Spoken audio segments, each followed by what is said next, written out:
Selamat datang saudara-saudari. Kami mau bersambung dalam kisah Rasul-Rasul babak ke-6 hari ini. Mari kita mendengar. 7 orang penolong Rasul. Tidak berapa lama kemudian, apabila bilangan pengikut Yesus semakin bertambah, berlakulah pertengkaran antara orang Yahudi yang berbahasa Yunani dengan orang Yahudi yang berbahasa Ibrani. Orang Yahudi yang berbahasa Yunani berkata bahawa balu di kalangan mereka tidak menerima bantuan wang sehari-hari. Oleh itu, 12 orang rasul itu mengumpulkan semua pengikut Yesus dan berkata kepada mereka, "Tidak patut kami abaikan tugas mengkabarkan firman Allah untuk mengurus masalah kewangan. Oleh itu, pilihlah 7 orang di kalangan saudara yang dikuasai oleh Roh Allah dan juga bijaksana. Lalu, kami akan menugaskan mereka mengurus hal itu. Kami sendiri akan menggunakan masa kami untuk berdoa dan memberitakan perkabaran daripada Allah." Semua orang itu bersetuju dengan cadangan rasul-rasul. Oleh itu, mereka memilih Stefanus, seorang yang sangat percaya kepada Yesus dan dikuasai oleh Roh Allah.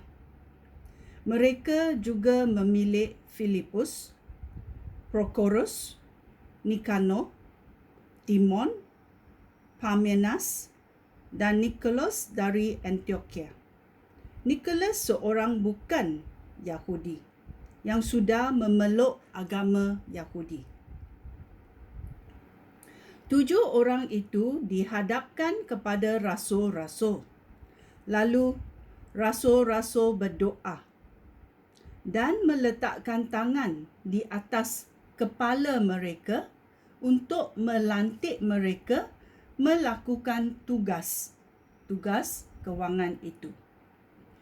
Dengan demikian, perkabaran daripada Allah semakin tersebar luas dan bilangan pengikut Yesus di Yerusalem pun bertambah-tambah.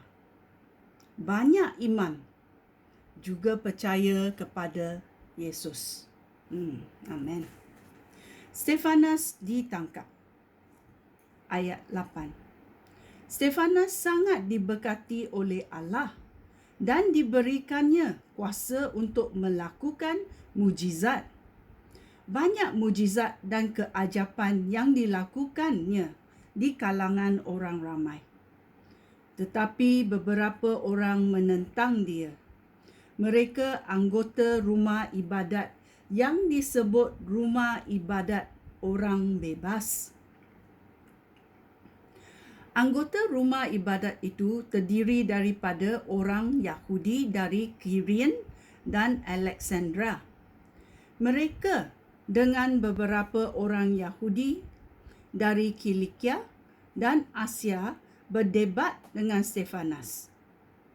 Tetapi Roh Allah memberi Stefanus kebijaksanaan untuk berkata-kata, sehingga mereka tidak dapat menyangkal kata-katanya.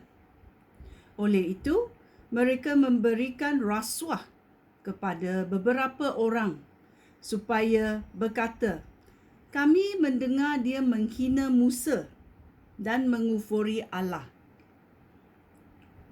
Demikianlah mereka menghasut orang ramai, para pemimpin masyarakat Yahudi dan guru-guru Taurat. Lalu mereka pergi menangkap Stefanus dan membawa dia menghadap majlis agama. Kemudian mereka menghadapkan beberapa orang yang memberikan kesaksian yang palsu tentang Stefanus.